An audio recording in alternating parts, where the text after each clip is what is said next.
The playoffs are coming! The playoffs are coming! Well, soon anyway.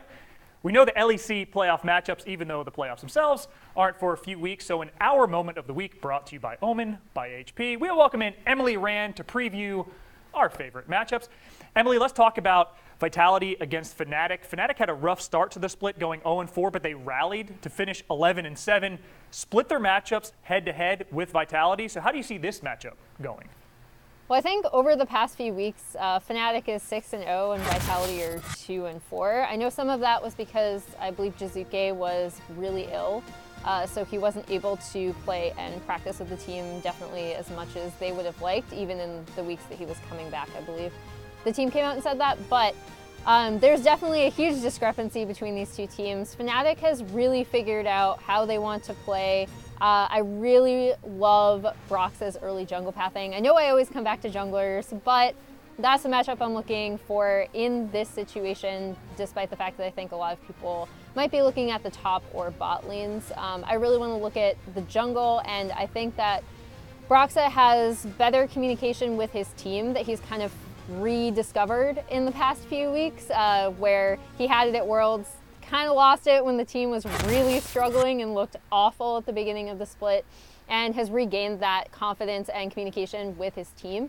And I think Mowgli, while he has performed really well for Vitality, and I don't think there's a huge disjoint between him and the team, I do think that I'm looking for Broxa to kind of get an early jump on him, or at least get his lanes ahead, which has been super important for Fnatic over the past few weeks. So I think Fnatic takes this unless I see something absolutely insane, which is not out of the realm of possibility, coming out from Vitality. I just think Fnatic are definitely the better team. Emily, I want to talk about Splyce against SK Gaming. To get to the playoffs, SK needed to beat Schalke in a tiebreaker, so you'd think automatically they are the weaker team coming in. Plus, Splyce took both matchups off of them in the regular split. So how does SK turn it around here? So SK is actually kind of the hot team, I guess, coming in. They have a lot of forward momentum. The big thing is that obviously Selfmade was always the big name on this team, right? People were just waiting for him to make his LEC debut. He's performed super well, ahead in, I believe, the player of the game standings. I believe he won that. Just because whenever SK would win, especially early in the season, it would always be off the back of Selfmade. Now, I think this is the team kind of coming more together.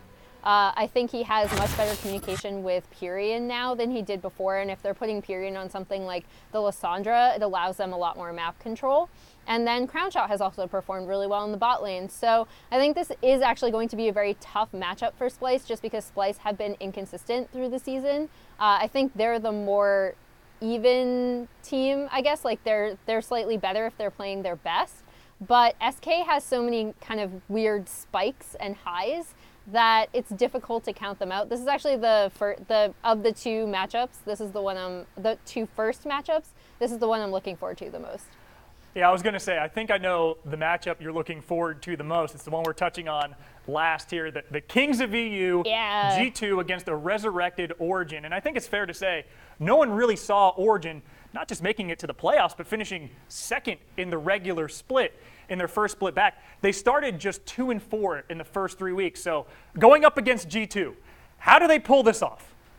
So yeah, before the season, I actually would have put Origen as a likely playoff team, but I definitely wouldn't have put them at second.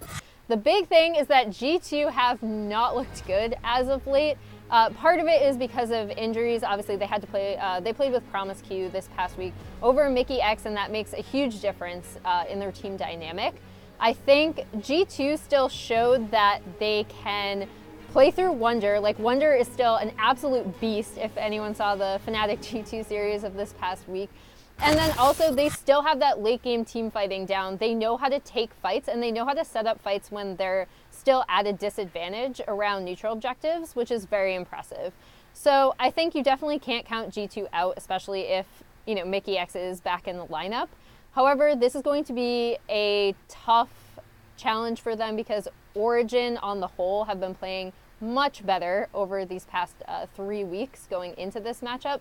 I do think regardless of whoever loses, It's either going to be that team or Fnatic, who are the likely finals contenders. You can come back and make fun of me if I'm wrong, by the way, but those are the strongest teams over the past few weeks. So regardless of who drops out of this match, I think there's still a strong chance that we might see a rematch of this series in the finals.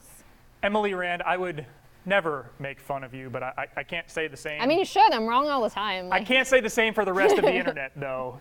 Per usual, all the right answers. Miss Emily Rand, thank you so much. And for more League of Legends coverage, keep it locked right here on ESPN.com/esports.